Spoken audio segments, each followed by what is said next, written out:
Assalamualaikum warahmatullahi wabarakatuh. Waalaikumsalam warahmatullahi wabarakatuh. Sebelum kita memulai pembelajaran hari ini, silakan untuk kedua kelasnya untuk memimpin berdoa. Baik. Sebelum melakukan kegiatan pembelajaran, mari kita berdoa terlebih dahulu menurut agama dan kepercayaan masing-masing. Berdoa di dalam hati, mulai.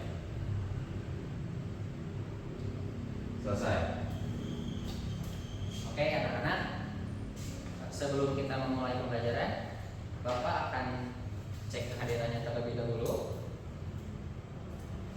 Bayu Prasetyo, Hadir Pak. gimana kabarnya Bayu? Alhamdulillah sehat Pak. Alhamdulillah. Hilman Adit Pratama, Iya Pak, gimana Hilman kabarnya? alhamdulillah sehat Pak. Lalu Muhammad Raihan, Hadir Pak. gimana Raihan, sehat? Sehat Pak. Lalu Noval Hilmi, Hadir Pak. gimana Noval? Alhamdulillah Pak sehat. Alhamdulillah. Oke. Pada hari ini kita akan belajar mengenai alat ukur presisi. Sebelumnya ada yang tahu jenis-jenis alat ukur presisi ada apa saja? Saya Pak menjawab. Boleh, silakan Bayu. Tahu saya yang pertama ada mistar baja Pak. Oke. Lalu yang kedua mikrometer stroke. Oke. Lalu yang ketiga ada jangka sorong Pak. Bisa lagi? Tahu saya hanya 3 Pak. Oke, baik. Pada hari ini kita akan belajar alat ukur presisi, khususnya jangka sorong. Sebelumnya ada yang sudah menggunakan alat ukur ini? Belum Pak. Yang lain Kenapa? kan? Saya sudah Pak. Oke, baik. Saya hanya tahu Pak, belum pernah menggunakan. Oke. Ada yang hobinya otomotif, oprek-oprek motor gitu? Saya Pak. Oke, Rehan. Bapak mau tanya, kenapa sih piston itu pada motor bisa cocok dengan silinder blok? Karena didesain ukurannya relatif sama Pak. Oke. Ada yang lain yang mau menjawab? Tidak ada? Oke, jadi jawaban Rehan sedikit kurang tepat ya. Jadi si piston itu kenapa bisa cocok dengan silinder blok? Tentunya sebelum pembuatan piston kita harus menentukan dulu diameter dari silinder blok itu. Jadi alat ukur yang bisa digunakan salah satunya adalah jangka sorong ini. Setelah silinder blok kita ukur, mendapatkan ukuran, selanjutnya kita akan bisa menentukan diameter piston itu mau berapa agar bisa cocok dengan silinder blok. Oke, sebelum lanjut, Bapak akan mengetes terlebih dahulu tentang pengetahuan mengenai jangka sorong ini.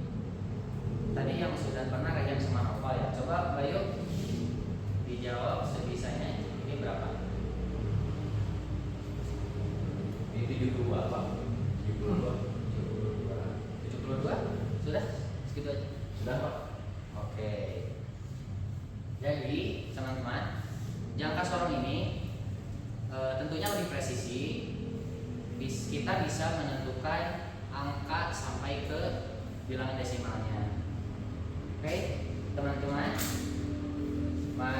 silakan perhatikan. Kita akan belajar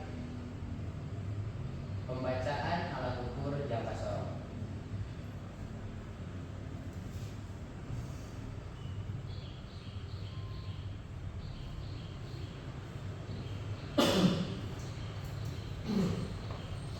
Oke, di sini kita sebagai siswa dari teknik mesin tentunya akan selalu belajar mengenai angka dalam satuan mili. Jangka sorong, coba Naufal sama Raihan, berapa sih angka 7 di sini kalau dalam satuan mili? 70 Pak. Karena dari sentimeter ke milimeter. Oke, baik sekali. Kalau ini 70, tentunya ini adalah 80. Nah, di jangka sorong itu terdapat garis yang berada di atas sama yang berada di bawah. Sebentar.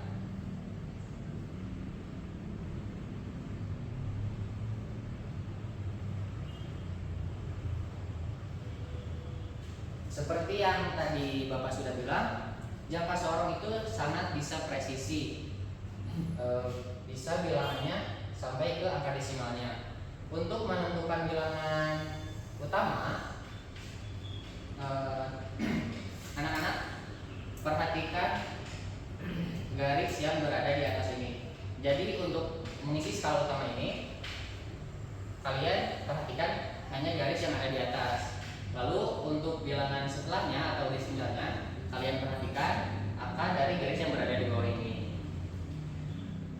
Sebagai contoh, karena garis 0 yang berada di bawah ini telah melebihi garis ini, maka dari sini 70, sini 1 mili, 1 mili, 1 mili, 1 mili, 1 mili, sehingga garis yang berada di sini itu berapa? Ada yang bisa jawab?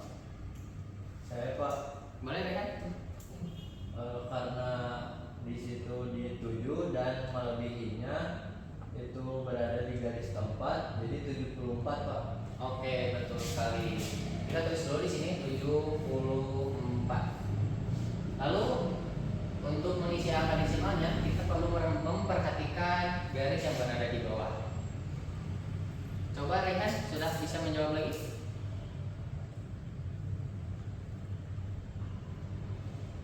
Saya Pak, 74,4 Pak. Kenapa bisa 74,4? Karena di angka yang atas itu telah menunjukkan 74 dan yang di bawah itu ukurannya melebihinya 4 garis juga Pak, yang garis sama dengan garis atasnya. Seperti itu Pak. Oke. Saya izin menambahkan, jadi untuk mengisi angka desimal ini kita harus memperhatikan garis yang sejajar ya. Kata kuncinya adalah sejajar. Jadi jika garis yang sejajar pada garis keempat, maka bisa disimpulkan jangka sorong 74,4 mm. Itu paham semua? Paham. Ada yang mau ditanyakan terlebih dahulu? Oke, cukup.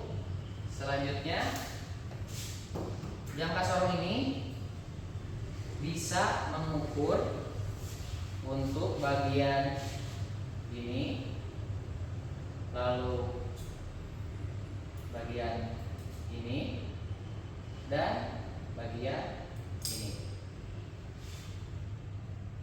Dari yang saya lakukan barusan, ada yang mau menyebutkan jangka sorong ini bisa diukur untuk apa aja sih? Saya Pak. Silakan coba memperagakan sekalian menyebutkan fungsi dari jangka sorong. Ya Pak, fungsi dari jangka sorong ini bisa mengukur kalau di benda ini seperti diameter luar, Betul? diameter dalam, Betul? lalu kedalaman. Pak. Kedalaman. Betul sekali Nopal, terima kasih. Selanjutnya, setelah kita bisa mengetahui jangka sorong itu fungsinya untuk apa saja, selanjutnya perhatikan pada tayangan berikut.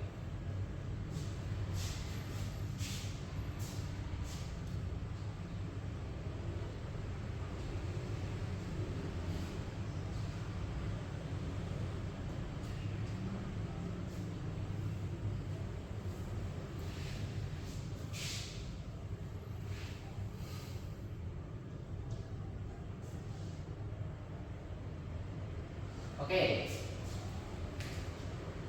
Apakah ada yang bisa menyebutkan misal dari komponen nomor 1 terlebih dahulu? Berdasarkan bentuknya, kira-kira setelah yang tadi diperagakan oleh Nopal, mengukur kedalaman, mengukur diameter dalam benda. Berarti jika diasumsikan dengan yang telah Nopal katakan, nomor 1 ini identik dengan apa?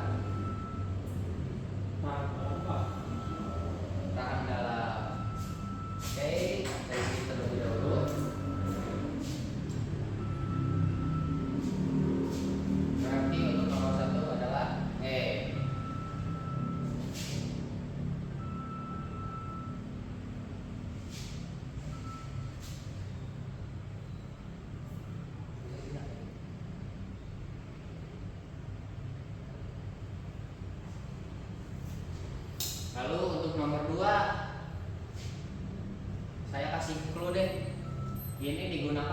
untuk agar jangka sorong kembali tidak bergerak. Itu jika dikaitkan dengan pilihan adalah apa? Saya jawab Pak. Coba apa Pak Yuk? Pengunci Pak. Betul sekali, pengunci. Jadi untuk nomor 2 adalah F. Bisa sekalian dicatat ya agar tidak lupa. Untuk nomor 3, kita tentunya sudah mengetahui alat penjepit seperti tang. Nah, tang itu untuk menjepitnya kita sebut apa? Rahang Pak. Rahang, betul sekali. Lalu setelah tadi novel peragakan, ini bisa dilakukan untuk pengukuran diameter luar. Maka pilihan untuk nomor 3 adalah Yang rahang utama bukan Pak? betul sekali, rahang utama. Lanjut ke nomor 4. Karena ini rahang utama, diameter yang bisa diukur tentunya bisa disesuaikan dengan yang akan diukur. Jika dengan yang saya sebutkan barusan, kira-kira apa sih jawabannya?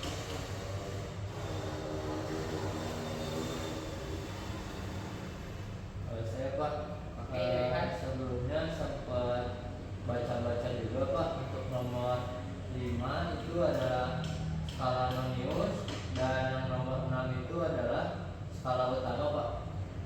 Oke. Tapi saya bacanya untuk nomor 4. Jawabannya sudah bagus, sudah mengetahui ini skala Nonius, ini skala utama. Untuk nomor 4 kira-kira apa? Boleh? Hilman deh yang tadi dulu. Saya rahang geser Pak. Rahang geser, oke, betul sekali. Karena nomor 5 dan nomor 6 sudah dijawab oleh Rehan. Coba Bayu ulangi, nomor 5 apa, nomor 6 apa? Itu nomor 5 itu sebutnya skala Nonius Pak. Sedangkan untuk nomor 6 itu skala utama. Oke, baik sekali. Terakhir, nomor 7. Tentunya sisa dari yang belum dipilih. Nomor 7 ini identik dengan jika pada hewan seperti pada apanya? Saya Pak. Apa? Di ekor Pak. Ekor, betul sekali. Berarti jawabannya yang belum tersebut di sini apa? Lupa. Bro, oke. Sudah paham ya semua dari bagian-bagian dari jangka sorong? Paham Pak. Paham, oke. Oke, Bapak akan mengulang kembali. Silakan menyebutkan ini komponen apa nomor 1? Itu rahang dalam Pak. Lalu nomor 2? Pengunci Pak. Nomor 3? Rahang utama. Nomor 4? Geser. Nomor 5? Skala Nonius. Nomor 6? Skala utama. Nomor 7? Bro. Oke, semuanya sudah paham ya, sudah mengetahui nama komponen. Selanjutnya, perhatikan gerakan yang sedang saya lakukan sekarang.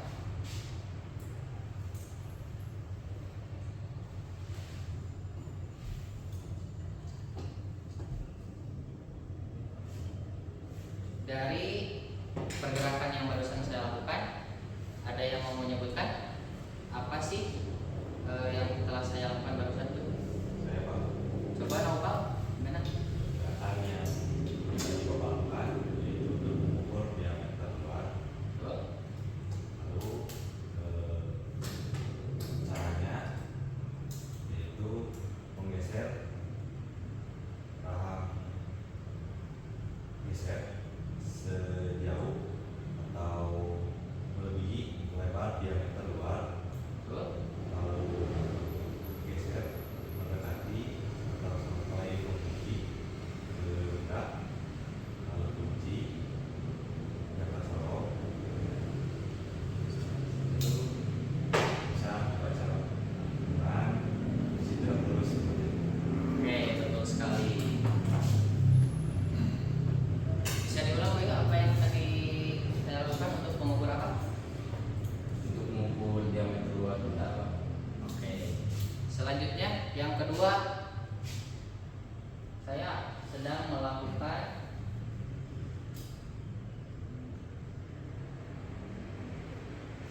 kunci Pak, lalu dilihat ukurannya seperti itu.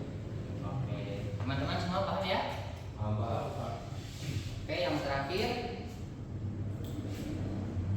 perhatikan gerakan yang akan saya lakukan.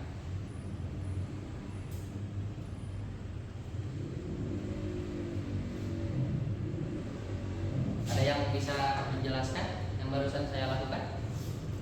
Saya Pak, Silakan Pak Yuk. yang barusan Bapak lakukan yaitu untuk mengukur kedalaman benda Pak. Oke.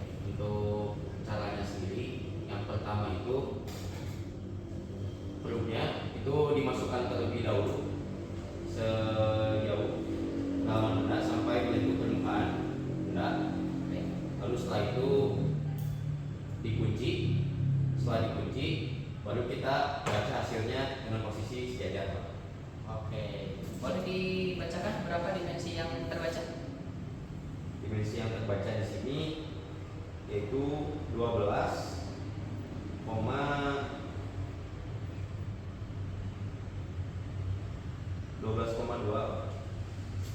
Mari saya lihat.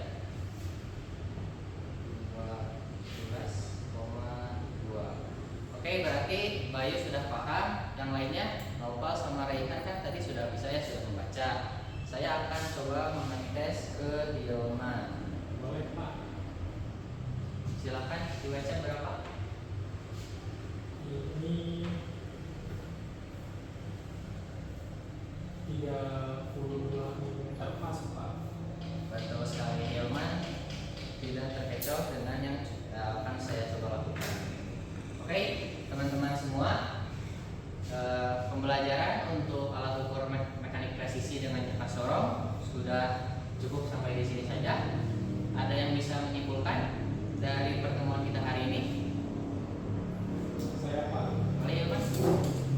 Baik, sudah baik. Izin menyampaikan terkait kesimpulan pelajaran kita pada hari ini. Jadi kita belajar banyak mengenai yang sorong ini, terutama pada bagian-bagian yang sorong, terus cara mengukur diameter dalam, diameter luar, terus juga kedalaman suatu benda menggunakan jangka sorong ini. Dan itu tadi juga kita belajar mengenai fungsi-fungsi dari setiap komponen jangka sorong, begitu Pak. Oke, terima kasih Hilman. Terima kasih semuanya. Untuk pertemuan kali ini kita cukupkan. Silakan ketua kelas untuk memimpin berdoa sebelum kita pulang. Baik, sebelum pulang, mari kita berdoa terlebih dahulu menurut agama dan kepercayaan masing-masing. Berdoa di dalam hati, mulai.